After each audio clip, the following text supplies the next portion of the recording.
parašiau šitai. Tai, čin. Jo, ople, sveikat.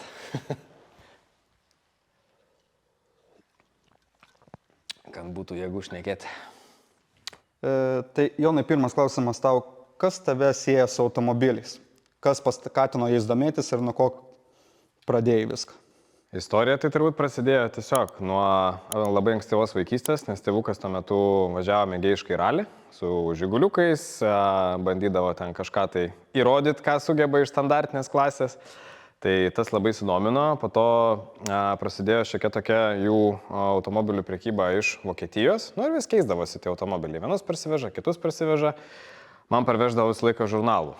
Ta prasme, tuo metu, kas vokiečiuose buvo, pas mus to realiai nebuvo, o ten tiesiog gražu, spalvota, vartai, kaip vaikui dabar komiksai ir panašias visokios knygutės, man tuo metu buvo automobilių žurnalai. Ir prasidėjo nuo to, kad jų kaupdavosi, vis prasidėjo domėjimasis, pas tėvuką irgi visą laiką lygiai grečiai mašinos.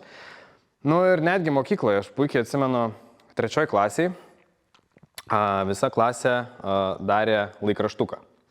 Nu, tipo, galėjo kiekvienas pasirašyti, ko norėsi būti užaugęs. Ir aš 3 klasiai parašiau, noriu būti mašinų gamintoju. Geras. Jo, jau, ta prasme, vos ne tada nuojauta tokia buvo. Ir iš to, kai prasidėjo, visą laiką būdavo dėmesys mašinom, žaislams, modeliukams, Lego, po to vaikystė, kai prasidėjo, irgi, teisų neturėjai, bet vis tiek buvo labai įdomu. Varžybėlės ir tiesiog tas tęsiasi, kol galiausiai atsirado jau pačio mašinos ir tai tęsiasi po šiandien dienai ir turbūt tai bus iki pat pabaigos. Kaip paminėjai Lego, čia toksai didesnis Lego gavosi. Visiškai. Ir kaip išsilaikei teisės greičiausiai, tas visas Lego peraugo į rimtesnį Lego. Šiek tiek prieš tai, nes gavosi taip, kad aš mokyklą labai anksti pradėjau ir aš 12 klasėje dar buvau 17 metų, dar neturėjau teisių. Man tėvai neleido ten B1 beros vadinasi ta kategorija, kurią nuo 16 galėjai vairuoti. Jo, nes mes tiesiog neturėjom tam pinigų ir... Bet ar tuo laikotarpiu buvo jau šitas dalykas irgi? Jo, buvo. Jo, Hebra lakstydavo ten pasimlis laikydavo B1 su visokiais Mini Cooperiais mažiukais, ten Suzuki Swiftai ir panašiai. Aišku, jie netitikdavo to, bet, žodžiu. Tai va, tai man tuo metu neleido ir mokykloje labai daug kas jau su mašinom važinėjo. Ir prasidėjo aplinkui visi jau mašinas, kas galėjo, kažkiek pakonstruodavo. Tai aš pas vienus nuvažiuoju, pažeplinėjau, pas kitus nuvažiuoju. Ir su vienu mes taip tuo metu labai gerai sutardavom yra Kestas Petronis, kuris drifte važiuoja dabar. Tai prasidėjo jo visi bildai nuo, jisai turėjo 3.6 BMW, po to Nissanas S13 atsirado ir, aš tiesiog būdavau kaip draugas, kuriam būdavo įdomu, aš tuo metu visiškai nieko nesupratau, bet visą laiką būdavo palaikai kompaniją. Tai ir po to jau, kai suėjo 18, pas mane atsirado tas Hyundai Coupe, kuris visiškai neįtemo su sportiniais automobiliais, tiesiog, buvo raudonas ir raudonas ir jo, Coupe, das dujom, kad ekonomiškai važiuot. Bet vis tiek man kaip pirma mašina buvo super faina, ta prasme, jinai, nuo to ir prasidėjo visi tuningai, nes atsirado ratlankiai, atsirado duslintuvas, atsirado aparatūra, ten tuo metu buvo tamsintų langų mada, žodžiu, visa ta jau tokia paprasti dalykai nuo to ir prasidėjo turbūt. O po to ką, jau pradėjus pačiam dirbti, atsirado galimybės, pasidarė potraukis japoniškiam automobiliam, nes nuo pat mažų dienų visą laiką patikdavo nedideli, kompaktiški, idealu, kad kabrikai bandydavo per gyvenimą save nustumti kažkur į kitą šoną, kad, ta prasme, patiktų kažkas didesnio ir taip toliau. Buvo ir amerikonų, ten net Cadillacą buvau nusipirkęs panašiai. Ta prasme, keli išvažiavimai ir viskas. Pirmoje vietoje turi būti geras handlingas, mažas svoris, turi jausti viską smagiai ir viskas. Tai kiek kas buvo bebandyta, tai tada tęsė Hondas 2000 atsirado, Mazda MX-5, visi tie japoniški kartingėliai tokie. Ir iš to prasidėjo meilė kabriletams, nes kai svajojau apie Hondas 2000, kolega supažindino su Andriu Firantu, o Andrius tuo metu jau buvo pas mus S2000 karalius, žinai. Tai va, užteko vieno pravežimo, ta prasme, Kaune per paprastą miesto gatvę, net neviršiant greičio, nei nieko, tiesiog be stogo ir išgirsti Viteko garsą.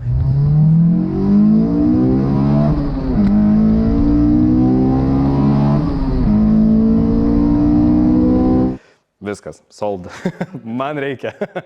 Tai tada buvo irgi ilgas kelias, kol pavyko susitaupyti, kol surasti ir panašiai. Tai va, tai viena iš pačių smagiausių mašinų ir turbūt be neilgiausiai užsibuvęs mano bildas, kuris tikrai labai daug ir atnešė, nes tada prasidėjo Chilling Grillo renginiai, tada prasidėjo Fast Lapas ir taip toliau. Nu, ta prasme, bendrai visas Lietuvos communities augo ir ta mašina buvo labai prilipus tenai. Tai...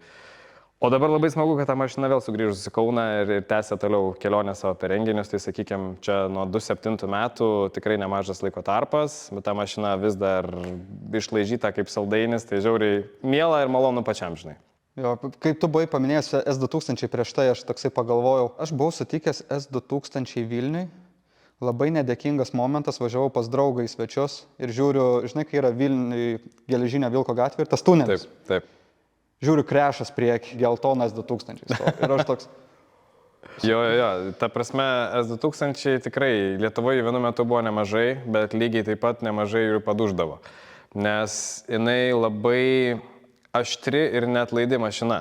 O visi galvoja, nu tarkim, prieš tai turėjau BMW, nusipirkau S2000, va dabar jau šersiu, žinai. Nope. Jinai už tave viską padaro ir, žodžiu, tu labai, nes labai mažas kampas ir tu, jeigu kas, nusirašai iš karto. Tai va, dėl to jų labai daug visur ir paduždavo. Nežinau, kad ir Kaune prie Akropolio yra sugedus viena ir šiaip vienur kitur, ta prasme, dėja, jos netaip draugiškai valdomos, kaip visi galbūt įsivaizduoja. Nes, pavyzdžiui, lygiavertis toks konkurentas Mazda MX-5, kurią daug kas, žinai, klasifikuoja, kad yra kabrioletas, underpowered, neturintis galios. Mažesnė S2000 versija. Su Mazdute tu visur gali šonu eiti be problemų, ta prasme, jinai tokia draugiška, man gal net dėl to labiau Mazda ir patikdavo, nes jinai tiesiog tokia, gal tu, faktas, kad tu su S2000 greitesnis būsi. Bet su MX-5 linksmiau gali visur važiuoti. Tai va, tai irgi labai geri prisiminimai. Nes teko turėti, buvo tokia Amerikos rinkai skirta Mazda Speed MX-5. Jinai būtent NB 2,5 kartos modelis, tai jau nebe tom atverčiamom lempom, bet sekanti, žinai. Tai jinai buvo iš gamyklos jau su turbininiu motoru, 1.8 turbo. Jo. Tai teko tokia vat irgi atrasti ir pasidžiaugti, tai buvo labai fainas modeliukas, nes mes atsukom ten 230 arkliukų, pištonas. Tai kaip tokiam... Fantastika. Žiauriai buvo smagus dalykas, ta prasme, ir tai buvo man galvoju, kokie 2008-2009 metai, kai dar mašinos apskritai būdavo, jeigu 300 arklių turi, tai atrodavo, kad ten, wow, kosmosas, taip. Tai va, tai ten su tais 220, tai aš jaučiausi kaip raketa visur. Geras. O pats šiam momentui labiau priimi klasikinius modelius, ar labiau į modernę esi orientuotas? Kas tau labiau prie širdies? Labai sudėtingas klausimas iš tiesų, nes modernas šiais laikais tiek prifarširuotas yra elektros, kad net viršyje visus norus. Užtat ir tenka ieškoti tokių nišinių brandų, kurie yra vos ne ten rankų darbo, nes jie naudoja modernius motorus, modernes dėžes, modernų visą tą managementą, ta prasme kompai, viskas programuojama ir taip toliau. Bet jie neprikrauna bereikalingo svorio, ten žinai, kad dabar, kai paimkim naujausią, pavyzdžiui, M3, kai jis ten sveria, ko ne 2 tonas, 1,9 ir kažkas tokio. Nu, kai anksčiau... Sunkus esu. Taip, tai, o aš labai mėgstu mažą svorį, noriu justi, kad jisai... Faktas, kad tu gali su sunkia mašina tikrai greitai važiuoti ir viską dabar tos elektrinės sistemas padaro, bet, nu... Tu važiuoji ten 300 ir gali nosį krapštyti. Nu, neturi jokios baimės nėra, o jau geriau yra, kaip daugelis japonų sakydavo, kad jau geriau važiuoti su lėta mašina greitai, negu su greita mašina ieškoti ribų, nes tu vis tiek gaunas, kad lėtai važiuoji. Nes tas pats ir su Ultima yra problema, kad joje nesijaučia greičio. Tu nejusdamas gali įsibėgėti kitokio greičio, kuris jau tikrai neleidžiamas nei Lietuvoje, nei aplinkinėse šalyse. Va tame yra bėda. Geras. Šiaip atrodo, kad tu kaip tik ant žemės sėdi, bet viduje visiškai kitaip. Bet dėja ne. Faktas, tu girdi visokius garsus, efektus ir žmogui, kuris pirmą kartą gal atsisėdęs su ja, gal ir 100 važiuoti jau bus baisu. Bet kai įpranti, nes jinai prie didesnio greičio, jinai pasidaro stabilesnė, nu faktas, aero kažkiek tai veikia, kad ir koks jis čia bebūtų. Ir jeigu važiuoji dar ausinės užsidėjęs, nuima visą triukšmą, tas V8 motoras, jisai ramiai bėgėjasi. Nėra to, kaip, pavyzdžiui, dabar turbininėse motoruose, kur tave trumpą momentą įklijavo į sėdynę, žinai, ir vėl paleido. Pas ją nėra. Pas ją tiesiog tu matai, kad skaičiukai sukasi, bet tu nejauti to tokio įklijavimo į sėdynę, bet skaičiukai sukasi labai greitai. Tai va, tas šiek tiek nuvylė šitoje mašinoje, Nes norėjai šito, kad... Tu norėjai baimės. Ta prasme, kad tave išgazdintų, o su šitą mašiną pakankamai greitai jautiesi gerai. Aš manau, pakankamai baimės buvo tau su Lotus iki šito. Nes atsimenu per Čilą, kai tu buvai atvažiavęs ir aš tave pakalbinau per paskutinį eventą, tu rodėjai McLaren ir sakei, va, jisai turi visą komfortą, o aš gaudau tą mašiną. Jo, su Lotusas, matai, buvo jis iki galo neišbaigtas, dar buvo planas tą padaryti, bet taip nutiko, kad jisai parsidavė. Tai jisai buvo, jisai trumpesnis, siauresnis, dar aštresnis motoras, ten visokios keramikinės sankabos ir panašiai. Nu, jisai buvo labai jau gatvėje tikrai per aštrus. Ta prasme, jį būtų reikėję biškai detunint, nes ten buvo 500 arklių ir svoris kažkur apie 805 kg, žinai. Ir jisai pasileido į sezono antrą pusę, kai jau asfaltas vėsesnis ir panašiai. Nu, baisu važiuoti buvo iki negaliau, nes jisai priekis nesušildo padangų, visur slysti, kur įmanoma, biškit per daug gazo jau šikna bėga, dar semislikai buvo uždėti, tai gatvėje tu tų semikslikų su tokiu svoriu iš vis nesusišildysi. Tai ten būdavo, kad, žinai, persižigno ir varai, ir grįžti namo į garažą, pasistatai ir toks, aš išgyvenau tą kartą, žinai. Su šita irgi, jeigu nori biškai aštriau pasivažinėti, turi būti visiškai idealios sąlygos. Čia yra tokia primadona, pavadinkim, jai reikia visiškai idealių sąlygų, kitaip jinai neperformina. Šalta, nevažiuos, šlapia, dar blogiau, ta prasme, jeigu šlapia, porą kartų važiavau, šonų stojasi grubiai nuo kokių 1800 apsukų. Nes antiek torko yra nuo apačios jau, žinai, kad jinai iš karto, tu nieko nedarai, va toks jis atleidai gazą ir jinai jau, žinai, tai va. Jau belė kur. Jo, nu, tikrai irgi pakankamai baisu važiuoti tokiom sudėtingesnėm sąlygom. Nes teko su ir Kačerginėje ne kartą važiuoti. Aš ir norėjau klausyti dabar, ar jinai mačius žiedą yra? Jo, mačiusi, bet tokių mėgėjiškų trekdėjų, sakykim. Tai kai šilta, visiškai fantastika. Važiuoji pats labai komfortabiliai, gripina puikiai. Kiek keleivių keletas buvo, kurie net, nu, ta prasme, realiai pykino, sakė, ta prasme. Nu, ir aš pilnai suprantu, man irgi turbūt lygiai taip pat supykintų pats efektas, kurį tu gauni.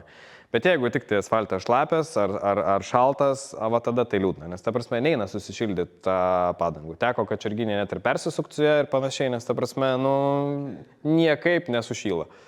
Kiek tu sugebi susišildyti, jeigu tu biškiai atsipalaiduoji, vėl padangos plačiosios nuo asfalto dangos atšalo. Tai jinai tikrai yra, sakau, toks labai sudėtingas aparatas, su kuriuo gyventi reikia. Labai daug triukšmo, važiuoklė girdi, nes realiai tavo kojos, kai tu sėdi, nu, baigėsi prie pat amortizatoriaus beveik. Tai, o važiuoklė yra pagrindė ant šesų, nu, ant sferinių guolių. Tai visus dalykus kiekvieną girdi, tu girdi, kaip spiruoklė dirba. Ta prasme, net tą dalyką girdi, tai kai kurios žmonės tai tikrai gali erzinti. Man tai labai smagu tą visą mechaniką justi yra. Jeigu kada važiuosi į Kačerginę kitais metais, prašau pravežk. Šiemet turėjau įdomią patirtį Nürburgringe su Dallara Stradale. O, va čia vienas iš mano, kaip sakant, bucket listo mašinų, bet jos biški kaina yra neadekvati. Nu jo, ten kaip praveži ir po to paguglinau, toks galvoju, wow. Supratau. Tai atsisėdi visiškai apie duris pamirštam, nėra durų, tiesiog tu ją įlipi, visiškai monolitinis karboninis kėbulas ir ta prasme, jis skrenda, kai kartingas realiai. Tai ir yra visiškai track car, ta prasme, tik tai ar važiavai su stogu versija, ar... Be stogo. Be stogo, nu tai dar daugiau efektų realiai yra. Jo, tai... Nu jo, baltas pavydas. Tai labai fainas savininkas iš tikrųjų ir daug irgi pripasako apie mašiną. Sakė, blogiausias dalykas, ką turi ta mašina, tai yra, kai nusiperki stoką. Sako, per 72 000 kilometrų, 4 varikliai, 4 dėžės. Tai dabar, man atrodo, dabar bijau sumeluot, yra mūsų kanale video, kur jisai irgi ar iš Fordo, ar iš kur yra išėmęs variklį statęs, Taip. dėžė dar iš kitur ir tiesiog susibildinęs. Aš ten, jeigu neklystu, 2.3 EcoBoostas motoras liktai gyvena, ne? Ten joje, supratau. Tai va, Jo. ir irgi iš tokių Ford ST. Tai Ne, jis iš Focuso RS turbūt yra. tada ST dėžė turbūt turėjo. Gali būti, bet man atrodo, kad neina su sekvencinė dėžė likti. Bet ten brutalus daiktas, bet čia vat irgi atsimušama, dėl ko mano visi pasirinkimai būna labai sudėtingi, nes yra va tokių mašinų, pavyzdžiui, Dallara Stradale, nu žiauriai įdomi būtų, bet jinai yra vos ne valandinis daiktas. Nu, jau yra sudėtinga, taip pat kaip ir radikalai kokie, jų yra tikrai įperkamų, nes dauguma ten yra net ir su motociklo varikliais ir visa kita, bet viskas ten yra valandom paskaičiuota, žinai. Tai, o va čia, pavyzdžiui, gaziko motoras įdėtas, tu važiuoji kur nori, kiek nori ir panašiai, tik bilė pilk. Jo, nes apetitą tai jau tuo tai tikrai nesiskundžia. Atrodo taip iš logiškais pusės pažiūrė, aptakumas yra, svoris mažas. Jeigu ramiai kruizinį nuturėtų nevalgyt, į Vilnių važiuojant apie 117 litrų tiek valgo. V8. Nu, V8 faktas. Ir matai, programuojant, nes motoras dar nėra visiškai standartinis, ten vėlenukai keisti, dar visokios smulkmenos keletas, nu, motoras tu per programavimo kompą tu matai, kad motoras nori dar to kuro, žinai, nu, saugiau jaučiasi. Nu, tai galų galia tai nėra daiktas, su kurio labai daug važiuotum, tai... Nu jo, nedėlis. Ne. Porą dienų teko per vasarą padėlinti, bet to ir užtenka. Per daug ir pačiam galbūt diskomfortas ir aš suprantu, kaip žmonėm gatvėje atrodo tokią mašiną pamatyti. Aš lygiai taip pat irgi ilgiuosi, jeigu pamatau kažką egzotinio, aš ta prasme ir liuksus ir einu ir kalbinu, nes, nu, įdomu tiesiog. Tai žinai, jeigu kai tu daily pasimali, tai per dieną tokių žmonių gali būti 20, tai galiausiai pavargsti tą patį, žinai, sakyti ir panašiai. Bet labai džiaugiuosi Lietuvos žmonėm, kai, nu, sakykime, tokių įdomesnių mašinų jau daug metų pas mus yra. Anksčiau tai būdavo tai taip iš tolo ir apsimeta, kad nemato ar panašiai. O dabar žmonės išdrasėja, tikrai ateina, kalbina, bendrauja, nu žiauriai fainai. Taip yra net ir draugų susirasta tokiu būdu, kad, ta prasme, pakalbino, pasidomėjo, tai va, tai žodžiu, kaip yra. Išsidrasina žmonės. Jo, tikrai. Super. Ar pats dalyvauji kokiuose renginiuose, kur pastebėti tave galima su šiuo automobiliu ir ne tik su šiuo automobiliu? Anksčiau būdavau didesnis lankytojas įvairių renginių, tai kol gyvavo Fastlapas, tai realiai nepraleisdavau turbūt ne vieno.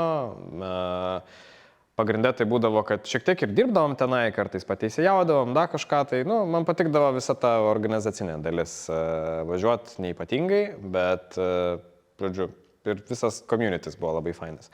Nuo Chill & Grillo irgi viskas prasidėjo realiai nuo pirmo Chill & Grillo, tai turbūt gal ten tik tai keli buvo praleisti tai tuo metu, bet su Ultima tai iš tiesų renginių labai mažai buvo, nes realiai, kai jinai atsirado, labai daug pokyčių gyvenime buvo, ta prasme, namo statybos, asmeniniai reikalai ten keitėsi smarkiai, po to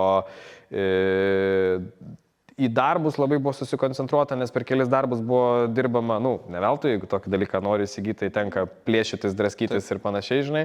Tai tuo metu renginiai buvo biški aprimę ir gal šiaip tuo metu buvo labiau tas covidinis etapas, kada viskas buvo labai smarkiai nusiridenę žemyn iš renginių pusės. Tai va, tai dabar ką, teko šiais metais irgi Chill & Grillą sudalyvauti, o daugiau tai tokia vietinės reikšmės, ta prasme, tarp Kauno Vilniaus kolektyvų kažkas susiplanuoja kokį nors pasivažinėjimą pasidarom, tai susirenka ten kartais 10, kartais 20 mašinų tokie, žinai. Jie į social media ar kažkokią viešumą labai neišeina tie renginiai, bet Tarp savų. Jo, tarp savų, ta prasme. Quality not quantity, sakykim šitaip, žinai. Tai vat. Kaip kilo tau iš vis idėja nusipirkti Ultimą? Kaip gimė ta mintis pas tave, kaip pribrendo viskas? Kažkada buvom Austrijai su draugais ir visiškai random užgaudėm amerikoniškų automobilių showroomą kažkokį, žinai. Ir per langą taip žeplinėjom lyjo, atsimenu, belenkai, bet, nu, aišku, petrolheadui ten gali būti ir, žinai, ugnikalnis įsiveržęs, tu vis tiek ten žiūrėsi. Ir žiūrim per tą langą ir matom su draugeliu, žinai, Ultima, tuo metu juoda stovėjo. Ir žiūriu, aš suprantu, kad eik tu savo. Mažytė, lengva, su super galingu motoru, nes tuo metu, kai aš nebuvau bandęs galingo automobilio, man atrodavo, kad viskas. Svarbiausias dalykas yra poweris, to prasme ir viskas. Nes, kai tu važinėjai su MX5 ten ir panašiai, tau visai, kad trūksta to powerio. Jo. Tu visai, kad svajonė būdavo, kad atrodo važiuoju autostradą, perspirsi per gazą ir ten 3-4 bėgių, ten vėl važiuosi ir viskas. Jo, tai va būdavo visai, kad toks, žinai. Ir tuo metu ten ta Ultima buvo, man atrodo, net štukos arklių versija. Jo, buvo tokia. Ir mes po to dar kažkada, aš net turiu screenshotą išsisaugęs, kad su tu draugu šnekėjomės, kad man sakau, dzin, visi ten Ferrari, superkarai ir taip pasakau, aš noriu šitą daiktą. Ir aišku, čia praėjo po to kokie gal 5 metai ir Hebra aukcionuose numeta. Jie tuo metu ieškojo Nissano GTR ir aukcionuose buvo prie Nissano GTR prikabinta. Ir tai pamačiau, fainai, viskas gerai, bet tuo metu dar Lotusas žalias buvo. Ir tuo metu jau toks viduj, kačing, persisuko kažkas. Palat, jeigu aš Lotusą parduodu, čia gal visai ir išeina, žinai. Ir viskas. Ir kai tu jau pradedi apie savo bildą galvot, kad tu galbūt jį pardai, tu viskas, tu automatiškai... Jau pardavai. Jau pardavai. Jau emociškai tu pardavai, ir tu daryk, ką nori, nieko. Ir gavosi toks momentas, kad aš Lotusą, tokią mašiną parduot, mano manimu, apskritai yra neįmanoma, nes jinai yra antiek nišinis daiktas, nes tai nebuvo nei race caras, tai buvo toksai race car, bet su tunerio dalykais, nes ta prasme alkantarų pridėta visokių ir visa kita, netinkama tokie dalykai sportui. Tai jeigu nepaslaptis nusipirko raceris ar ne raceris? Ar labiau kolekcionierius? Kolekcionierius, kuriam tiesiog tas daiktas buvo gražus. Okay. Jo, nes jisai į net netelpa. Ko labai net nesitikėjai, kad toks gali atsirasti? Ne. Aš tame ir esmė, tai mane antiek pritrenkė, nes pardavimas įvyko, nežinau, gal ten per mėnesį laiko. Per mėnesį? Tai čia žiauriai greitai. Ta prasme, taip, žinai, ir toks buvo, įdėjau, susisiekė, pardaviau ir toks, pala, tai kas čia dabar įvyko? Gerai, ir tada galvoju, gerai, man jau laikas būstų rūpintis ir panašiai, Lotusas parduotas, viskas ok, nei į minusą, bet tai jau į namą bus galima pinigus įdėti. Tai va. Tai pirmiau šitas negu namas atsirado. Gavosi taip, ta prasme, atsirado garažas ir aš realiai garaže, kurį laiką kaip pusę metų, aš garaže ant sporto kilimėlio miegojau ir gyvenau, nes ta prasme buvo mašina. Wow. Jo. Ta prasme. O čia tikro bilderio istorija. Jo, čia iš tiesų turi kažką tai aukoti, kad aš net ir dabar, pavyzdžiui, virtuvės dar neturiu. Nes, ta prasme, tiesiog, neišeina dar, tai someday. Viskas ok. Tai va, tai Ultima atsirado tuo metu, aš susisiekiau su žmogum, kuris prižiūrėjo šitą mašiną Amerikoje, nes, žodžiu, šiaip Ultima, kilus iš Didžiosios Britanijos, bet kadangi V8, pagrinde visi modeliai pas jas nukeliauja į Ameriką kažkodėl. Tai va, ir buvo pakankamai žinomas žmogaus, tai aš lengvai pakankamai susiradau kontaktus, viską išsiaiškinau, pasakė, kad, žodžiu, jinai buvo ką tik įdėtas naujas motoras, LS iš dėžės visiškai. Ir tipo mašina kaip nauja, prie nieko nereikia prisikabinti ir visa kita, tai man, atrodo šis fantastika. O ką tu būdamas šį čia patikrinsi, žinai? Nieko nepatikrinsi. Aukcionas įvyko, išsikapojom ten iki daugiau negu galimybė, nes jau azartas paėmė.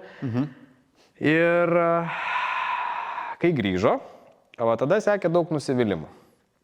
Nes amerikietiškai viskas labai buvo subildinta, viskas atvirkščiai negu reikia. Tai apibūdink, kaip amerikiečiai bildina, nes jau paminėjau kelintą kartą, kad kaip amerikiečiai bildina, ką tu pamatei tokio, kas labiausiai... Viskas išoriškai, iš maždaug, jau dabar mes per arti čia sėdėtume, žinai, reikia viską iš toliau žiūrėti, bet jeigu laidai, tai elementarus pavyzdys, pravodkė, jeigu čia kažkas gamina, sėmi naują laidą ir įtempi tokio ilgio, kiek tau reikia. Amerika ne. Amerika atsikirpo tokį gabaliuką, storesnio gabalą, plonesnio gabalą, vėl kažkojo gabalą, jie visi ant skrūtkės, taip, susukti. Jo, kokybės ir ta prasme atrodo, tu negali patikėti, nes automobilis ne 10 000 kainuojantis, ta prasme, jisai brangesnis jau, kai kurie ten, žinai, jį klasifikuoja kaip superkarą ir panašiai. Ir toks kaip čia taip gali būti. Važiuokliai pusę varžtų buvo laisvi. Motoras, nepaisant to, kad naujas, jisai buvo pravažiavęs gal net apkatkė nebuvo pabaigta daryti, tai ten gal 500 km buvo pravažiuotas su juo. Visas jau apsitepalavęs. Nes dėjo performancinės detalės, bet performancinės detalės dedant, kad ten pasirūpint tarpinėm ar dar kažko, ne, dzin. Pusašį ir granatos viskas išsitaškė. Pavarų dėžė visa tepalais apsimyžus. Pravodkė antiek buvo neišdirbta, kad keliose vietose dėl blogo kontakto buvo išsilydęs laidų apsauginis sluoksnis. Laidai literally tarpusavį trumpinosi ir būdavo kartais važiuoji ir visas skydelis užryškėja, žinai, užgesta, žinai. Nu, tavasme, ta mašina turėjo užsidegti. Realiai pagal tai, kaip viskas čia vyko, turėjo užsidegti jo. Yeah. Tai va, stabdžių diskai buvo ne į tą pusę sudėti, po to net matosi kažkurio metu kaladėlės buvusios ne tą pusę įdėtos, tai sekė dėja labai didelis nusivylimo etapas, nes tu visus pinigus sumerkęs ir daugiau negu planavęs dar prisiskolinęs ir tada supranti, kad tau dar reikia įdėti ne 100, ne 200 ir ne 1000, žinai. Tai baigėsi tuo, kad pirmus metus tai iš esmės vyko visiškas rebuildas, ta prasme visiškai pavarų dėžė perrinkta, visiškai pravodkė nauja padaryta, važiuoklė, viskas, tai atsirado ir kitas vairas, ir skydelis LCD ir panašiai, vis išmetėm visus tos senovinius mechaninius, žinai, gaugus. Nu, ta prasme, šiek tiek modernu. Jo, šiek tiek modernu, nes apsaugos jokios nebuvo, nes amerikonai buvo įdėję labai gerą Motec kompą, kuris, šiandien dieną irgi vis dar vertinamas labai gerai, žinai, jis labai saugus yra, bet įdėję visiškai standartinį base mapą. Ta prasme, jisai funkcijų turi begalę, žinai, taip pat kaip tu su profesionaliu fotiku, žinai, visą laiką fotkintum ant auto režimo. Ja. Tai va, tai tas pats ir čia buvo. Jokių apsaugų neįdėta, ta prasme, tik išsiaiškinu po to ir kūros slėgis krisdavo ir panašiai, nes su kūros siurblys buvo prie mirties, tai labai gerai. Bilė važiavo. Jo, bilė važiavo, va būtent.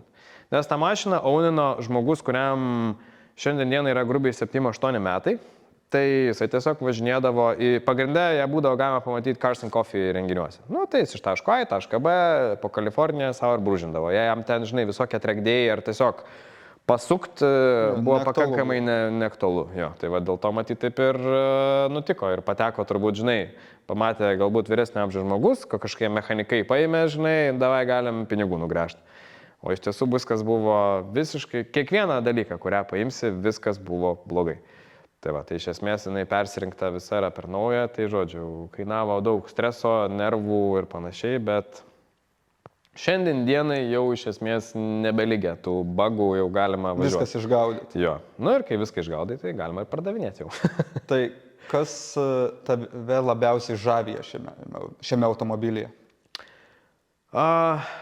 Forma, unikalumas, garsas, nes čia gaila, aišku, mes dabar negalim to pavaizduoti ir galų gale joks video nesugeba to garso nufilmuoti, nes čia išmetimo kolektorius yra įdomiai padarytas, kad 8 visi cilindrai sueina į vieną vamzdį. Ir straight pipe. Taip, visiškas straight pipas, bet esmė tame, kad normaliu atveju pas LS tai gaunasi 2 kolektoriai ir 2 vamzdžiai išeina, žinai, o čia kadangi visi 8 taktai sueina į vieną, jo garsas atrodo, kad jis yra belenkiek sūkių turintis motoras, nes net aš pats esu išsidūręs, daviau draugui pravažiuoti ir iš tolo girdėjau atvažiuojančią. Ir jau Hebra sako, va, atvažiuoja Ultima, žinai, skau, ne, čia mocas, nes garsas grinai rėkia, atrodo, kad ten 10 000 plus apsukų, žinai. Tai va, tai garsas ir šiaip visa galbūt istorija, kad pakankamai mažas nišinis gamintojas nusprendė, o davai, žinai, padarom lemaninį bolidą, kuris gatvėje galėtų važiuoti. Nes, panašių automobilių nelabai yra. O man apskritai visas tas Group C ir bendrai tie senesni lemaniniai bolidai, man tai yra kaip meno kūrinys. Man į ją labiau patinka žiūrėti, negu su ją važiuoti. Netgi tokia stadija yra pasiekta. Nes važiavimas yra darbas, o išvaizda jinai yra kaip, žinai, kaip tai pasikabina brangius paveikslus, kažkokias statulas pasistato, dar kažką, man tai yra, meno kūrinys, žinai. Tai va, tai tas kuo sudėtingesnė ta forma, visa tas plastiškumas, kas čia ir labai gerai matosi, iš tikrųjų. Jo. Ir kaip vertintum tą visą aerodinamikos sprendimą ir galios valdymo santykį? Vis tiek, kaip ir sakėjai, esi trasai bandęs, kaip tas downforce'as tau jaučiasi. Nu, matai, mūsų Kačerginė nėra labai gera trasa. Bet va, ko norėjau paklausti dar, ar tik Kačerginė esi testavęs? Dėja taip. Okay. Neteko jos nusivežti. Labai buvo noras didelis į Estiją ir visą kitą, bet, nu, kadangi labai daug finansų sudėjo į tą rebuildą, nu, tiesiog nebeliko lėšų ją, sakykime, sportinių režimų eksploatuoti. Ir galų gale būtų labai gaila, kad kažkur, žinai, viską saldainį pasidarai ir kur nors, žinai, sukrešini. Tai to būtų tikrai labai gaila. Tai va, šiaip jinai važiuoja kaip senovinė mašina. Ta prasme, nors nėra nei vairo stiprintuvo, nei stabdžių stiprintuvo, bet tu labai, kaip čia pasakyti, jauti, kad tai yra ne šiuolaikinis daiktas. Tai jinai nėra saugi visų pirma. Ir ta visa aerodinamika, tai jinai yra iš tų laikų, kai būdavo ar Šniurba, ar iš kur yra tas žymusis video, kur Mersas CLK apsiverčia, žinai. Newburgė, jo. Tai va, tai čia bijau, kad būtų tas pats. Nes čia aerodinamika nieks čia jos neįskaičiavę, neįsprendę, nei dar kažką. Nu, dar tai čia nebuvo iki to daito. Jo, tai čia papildomai yra uždėtas splitteris ir canardai, žinai, tai gal jie šiek tiek to downforce'o ir generavo, žinai. Nes Kačerginėje tai viskas buvo ok. Bet vėlgi, aš nesu profesionalus driveris, kad aš ją išnaudočiau iki limito. Užsidėjus šias likus ir viską, aš manau, kad tikrai atrastum limitą, kur kažkas blogai yra. Tai va, bet su mano važiavimu, tai aš nelabai, kas liečia aerodinamiką, jinai labai jaučiasi didesnių greičių. Nes didesnių greičių, prie kokių 200-250, ne Lietuvoje čia tikrai, gali vairą paleisti. Ta prasme, antiek, jinai nejuda niekur. Antiek stabili, kad, ta prasme, aš negalėjau patikėti pats, kad va šitaip gali nutikti. Kam tos Teslos reikia?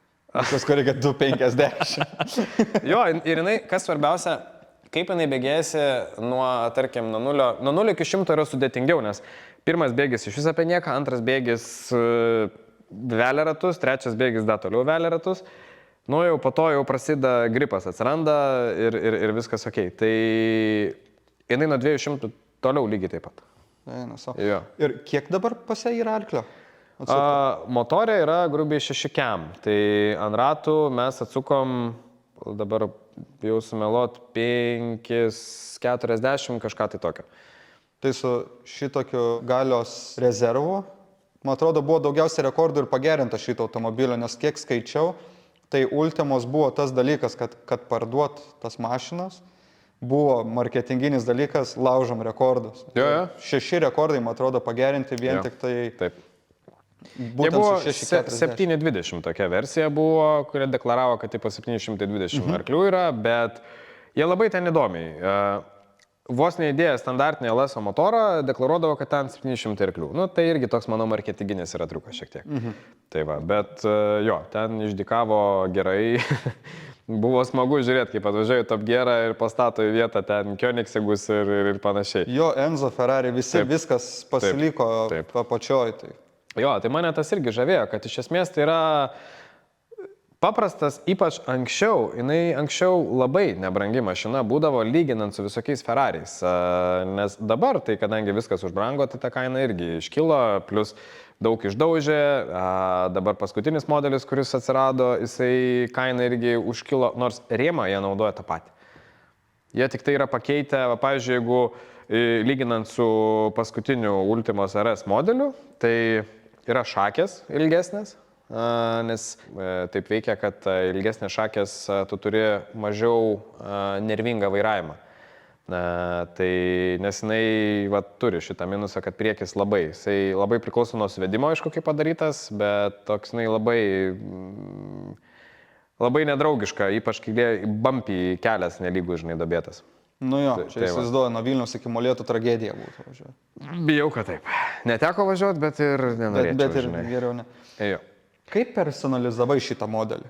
Ką įdėjai savo to, ko, kaip žinia, pati Ultima, jie siūlo V8 iš gamyklos ir Porsche Porsche dėžė, taip. Jo. Jo. Čia yra 5-bėgė Porsche dėžė. Kadangi jinai atėjo pakankamai jau išgražinta, net ir buvo karboniniai slenkščiai sudėti ir panašiai, ta prasme, jau žmogus, kuris turėjo mėgo, žinai, išvaizdą. Tai mano pagrindinis dalykas, kas yra padaryta, tai interjeras. Nes atsiradęs dešas, kuris viską rodo savyje, vairas su ant vairo esančiais visais mygtukais, mes tokį norėjau visiškai minimalizmą padaryti. Čia karboninė panelė padaryta su vienu tiesiog Honda S2000 start mygtuku, galinės lempos pakeistos į ledinės, nes buvo tokios labai jau negražios originalios Ultimas GTR lempos, tai jis atrodo kaip senovinės rusiškos priekabos, ta prasme, nu labai nekaip. Ir nežinau, kiek video tai matosi, tai prieki ir gale virš lempos ant sparno atsiradusios yra grotelės tokios pagal naujesnį irgi RS modelį, nes man tiesiog labai gražiai atrodė, biškiai įneša į tą jos užapvalinimą šiek tiek tokio aštrumo. Pasikeitė ratų spalva, balti tokie reisinginiai labiau, irgi dedikuota galbūt į džeidėminius dalykus, nes anksčiau, žinai, būdavo geltona spalva ir balti ratai. Eidavo pas Civicus, ten 5-tukus ir panašiai, pas S2000 visus. Mano S2000 irgi buvo geltonas baltais ratais. Nu, man tai kažkaip va toks pomėgis, aišku, kai nusidažai ir su ja pasivažinėjai ir nuo vieno išvažiavimo visi ratlankiai juodi. Supranti, gal ir nebuvo labai pratinga, bet tai va, tai iš esmės pagrindė tai tokios smulkmenos. Po to motoro skyriui ten kuro sistema perdaryta, tepalo sistema perdaryta. Tai yra tokie nematomi dalykai, į juos buvo pagrindė kreiptas dėmesys, nes kažką pradėti, kaip pavyzdžiui iš Lotuso, ten bodykitai ir panašiai, ne tas daiktas gal. Nes labai įdomus momentas yra toksai Europoje žinomas slidininkas kaip Jon Olsson ir jisai kelis metus Gumball 3000 važiavo su mašinom bildintom ant Ultimos bazės. Ta prasme, Rebellion buvo, kito net nepamenu pavadinimo. Tai ta prasme, jinai visiškai atrodo kaip LMP bolidas, šiuolaikinis, žinai, tai, bet viskas po apačia buvo Ultimos palikta. Geras. Jo. Aš ten nežinau šitą, aš apie jį sužinau tik tai tada, kai jo R6 sudegino, kai jis tik ją pardavė. Supratau, tai va, tai galėsi pasigūlinti, pamatysi, kad, ta prasme, įvedusi tiesiog elementariai, kad Jon Olsson Gumball 3000 iš karto galima pamatyti. Tai ten tik tai, jeigu gerai pamenu, jie buvo įdėję Lambo motorą V10 ir dar 2 sraigės. Žodžiu, jo, kad Įdomiau. Kad liūdna važiuoti nebūtų. Ir buvai paminėjęs apie pardavimą. Į ką keistum? Kas dar vat sukasi tavo galvoj? Su šita mašina išsigrynino vienas dalykas, kad lengvam kitkarui visiškai nereikia V8, kad ir kaip smagu tas visur, nes čia grubiai motoriai yra apie 800 N.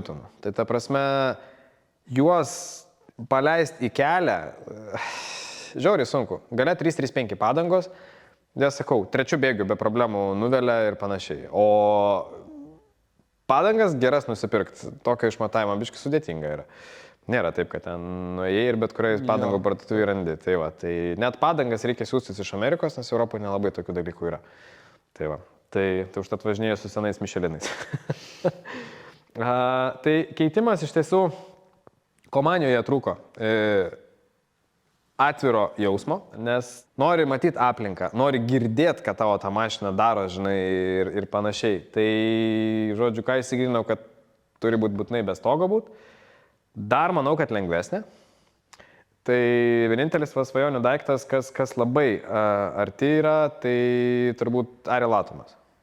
Tai va čia yra kuo labiausiai, nes jisai turi Hondos motorą ir labai ten viskas yra pas jį gerai, žinai. Tai, nes yra daug fainų modelių. Donkevort yra toksai brandas, jie irgi labai lengvas mašinas gamina, apie 600-700 kg, gali ir stogą nusimti ir panašiai. Bet ten Audi motoras gyvena, žinai, 2,5 tas 5 cilindrų, kaip ir viskas ten gerai, bet, kažkaip aš su europiniais daiktais nesusidraugauju, kad ir kiek bandžiau, kad ir fainai viskas ir panašiai. Bet, niekaip vis tiek. Kabina. Jo, kiek nušok į šoną, vis tiek visą laiką grįžti back to the roots, ta prasme. Tai aš net vienu metu į šitą buvo susisukusi mintis dėti Hondos motorą. Nes tai būtų leidę išlošti dar svorio, būtume atsisakę tokiu būdu tos antikvarinės Porsche dėžės, nes čia yra nuo 964 Porsche dėžė, žinai.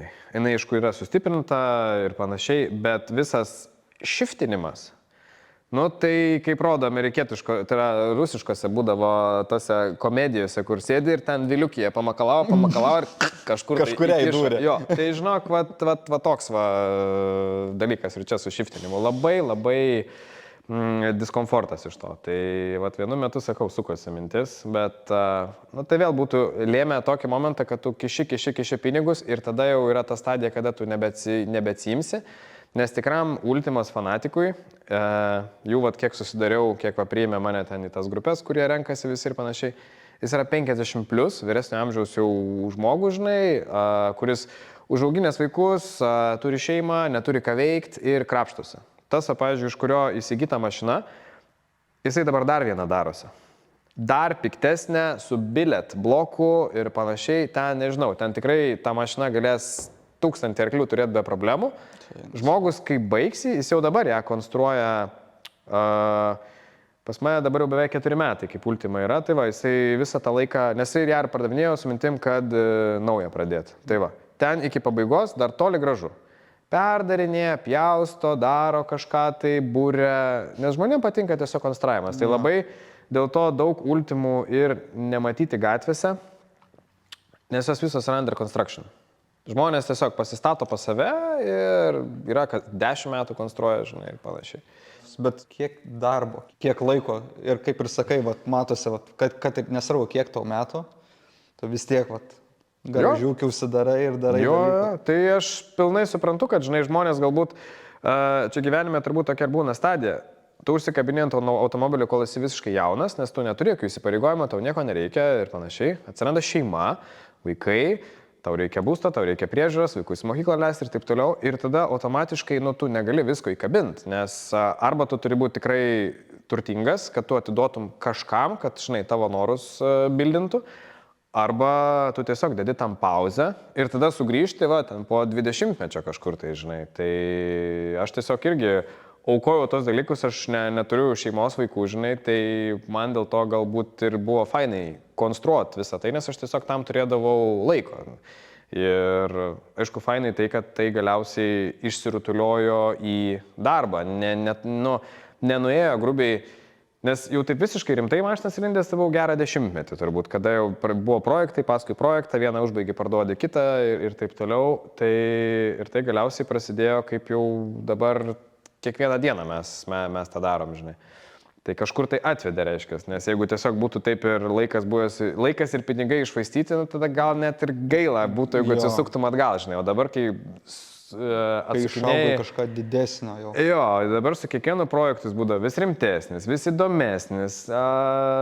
Ir kadangi dabar dar galim iš to ir galbūt bandyti gyventi, tai gal ir gerų kelių visai nueita. Koks ryškiausias tavo prisiminimas su šituo arba automobiliu, kurį esi turėjęs prieš tai? Su šitu tai vėlgi pabrėžinė Lietuvoje. Su kolega besišnekučiuodami važiavom, dar buvo pakankamai jos pradžia. Dar buvo mechaniniai tie ciferblatai, žinai, ir myliom rodė greitį. Mes besišnekučiuodami, ta prasme, aš tiesiog 3 bėgių, 4 bėgių paflorinau, žinai, ir atleidau. Mes toliau šnekame su juo, žinai. Jis žiūri, matau, taip, į tą, žinai, ciferblatą. Sako, 107 važiavom. Po to taip matau žmogui, dar labiau akis persikė, pala, sako, čia myliom, sako. Susiskaičiuoja, sudauginam, kad ten 2,80 buvo, žinai. Ir toks, abudu galvas pakrapštėm, žinai. Okei, baimės visiškai jokios nebuvo, nes jeigu net keleiviui, nes keleivio vietoj visą laiką yra gerokai baisiau, žinai. Taip. Tai jeigu net biržai keleiviui nebuvo baisu, tai bet tas po to tik tai ateina, wow, supratau. Ir tai buvo 4 bėgių. Tai tiek ilgi bėgiai, žinai. Tai o daugiau, šiaip nežinau, gal net neturiu ką išskirti kažkokių tai įspūdžių labai, nes tiesiog labai daug fainų dalykų su mašinom yra įvykę, ta prasme, ir renginiai. Labai buvo smagus dalykas, kai su Lotusu buvau 10 čilengrilė, žinai, ir Hebra tiesiog išrinko kaip bestą, žinai. Aš tuo metu net kažkur išėjęs buvau, man skambina, atvaryk. Ta prasme, aš net nesitikėjau, žinai, ir panašiai. Tai nes tas bildas buvo ilgiausiai trukęs, 6 metus konstruktorius vyko, žinai, tai ten jau pakainavo visų įmanomų nervų ir visko. Tai tas labai pamalonino, ta prasme, ir gera buvo. Tas įvertinimas. Jo, ta prasme, tikrai buvo smagu ir panašiai. Tai... O šiaip tai turbūt kiekvieną kartą labiausiai džiaugiesi, kai tu galbūt įsigyji arba po viso bildo išvažiuoji su to daiktu. Jauti baimę nenormalią, nes kai su Lotusu, pavyzdžiui, kuris iki vieno varžto yra visas nestandartinis, ne gamykla, ir turi išvažiuoti ir tipo, okei, dabar reikia bandyti. Ir važiuoji, atrodo, kad išsiardysi visas, žinai, nu, ta prasme, nes kai tu kažkieno surinktą mašiną turi, viskas okei. Tai tas pojūtis, ta baimė, kurią tu jauti, labai fainai pačioj pradžioje būna, žinai, kol tu susipažįsti, kol tu įvaldai tą automobilį, tai gera emocija, sakyčiau. Ir kokį patarimą duotum, kas bildina automobilius, konstruoja jos, kas norėtų pats kažką tokio, kitkarą nusipirkti, ką patartų? Varyt all in. Nes sykį surizikuoji, įsiveli, nu kažkokiu būdu išsikapstys iš tos situacijos po to. Ta prasme, aš turbūt nebuvo nei vieno projekto pas mane per pastarosius gal 10 metų ir netgi daugiau, kad visą laiką pastatai save į tokią nepatogią situaciją. Visi durnim išvadina ir panašiai, žinai. Supranti, kad tu negali tą dieną ir negalėsi rytoj, bet sykį tu jau ten esi, kaip sakoma, šikna kai dega, tada tu kažkokiu būdu išsikapstai iš tos situacijos. Ir tada tu gali galbūt ir pasiekti kažką tai įdomesnio. Faktas, tai užtrunka laiko. Dabar visi nori, žinai, šiandien alio, rytoj man jau ten performancinės detalės krenta iš visur, žinai. Nu, su tokiais bildais dėja taip neišeina. Tai čia reikia didžiulės kantrybės, bet jeigu žmogus tikrai nori, aš manau, kad tikrai daugam tai gali išeiti. Nes tai nėra antiek finansiškai brangu, nes ten, pavyzdžiui, tų pačių ultimų, jeigu kažkas svajoja, tu gali Didžiojoje Britanijoje nusipirkti tikrai įkandamą kainą. Faktas, jinai bus ten neužbaigta ar dar kažkas, bet tai per kelis metus pasidarysi. Net ir dešiniavairė, jinai nieko yra blogo, nes vairo kolonėlės, kryžmė, sakykime, ateina į vairo kolonėlės vidurį. Tai tau reikia tiesiog, tu tiesiog turi vairo tvirtinimus padaryti kitam šone ir viskas. Tai, o visa kita yra, pedalai, bet tikrai nėra sudėtinga. Tai taip pat kaip ir su Lotusu buvo bildas. Taip, mano svajonė buvo tipo Lotuso GT3 replika, ta prasme, ir bodykitas ir viskas. Bet aš tuo metu negalėjau to įpirkti. Tai pirkau iš Anglijos sudaužytą dešiniavairį Lotusą pigiausią, ir tada prasidėjo visa istorija, žinai. Vienus metus motoras, kitus metus dar kažkas. Aš tiesiog abejoju, ar kažkas turėtų tiek kantrybės, nes, žinai, 6 metus, kol tu pasieki savo. Užtat dauguma projektų, dėl ko pas mus ir į darbinę sritį atvažiuoja projektai, kurie yra išbaigti, sakykime, 7-8%. Nes pasiekti tavo išbaigtumą, kad daiktas važiuoja, yra pakankamai easy. Bet tie 20%, kuriuos tu turi, žinai, išlaižyti, jie atima labai daug pinigų ir labai daug laiko. Tai dažnai užtat ir pilna ir internete, ir užsienį visur pardavimų projektų, kur toksai, žinai, almost. Beveik pabaigai. Jo, beveik, nes tada žmogus palūšta ant tų paskutinių dalykų. Tai man su Lotusu, žinok, irgi buvo geras koksai pusmetis, kur aš net nenorėjau nei matyti nei garažo, nei nieko ir viskas. Visą laiką būna toksai, žinai, čia kaip santykiai, žinai, tai gerai, tai blogai. Jo. Tai lygiai gali su tuo, žinai, sulyginti. Aišku, būtų didelis tymas, didelė piniginė, tai tada labai lengva, žinai, visiems tik tai mojuoja ir viskas dirba, žinai, bet tai, žodžiu, nebijot reikia tiem, kas nori, kantrybė ir laikas ir viskas išsikapstoma, manau, kad. Super. Tai ką, dėkui tau, Jonai, labai už šitą intervą. Nėra už ką, visada prašau. Labai fainas Tomijus, labai fainas esi pašnekovas, taip viską plačiai nupasakojai, tai wow. Tai... Nu jo, laikas tikrai greitai eina, tikėkime, kad žiūrovom neatsibos. Pusantros valandos, bam. Jo, labai lengvai galima užsikalbėti, bet, žodžiu, galima bus ir dar kokių nors modelių ištraukti, apie kurios kažkokios istorijos bus galima pridėti ir panašiai. Tvarkoj. Dėkui tau labai. Jo, nėra už ką, malonu ir žodžiu, Iki kitų kartų. sekančių. Yes.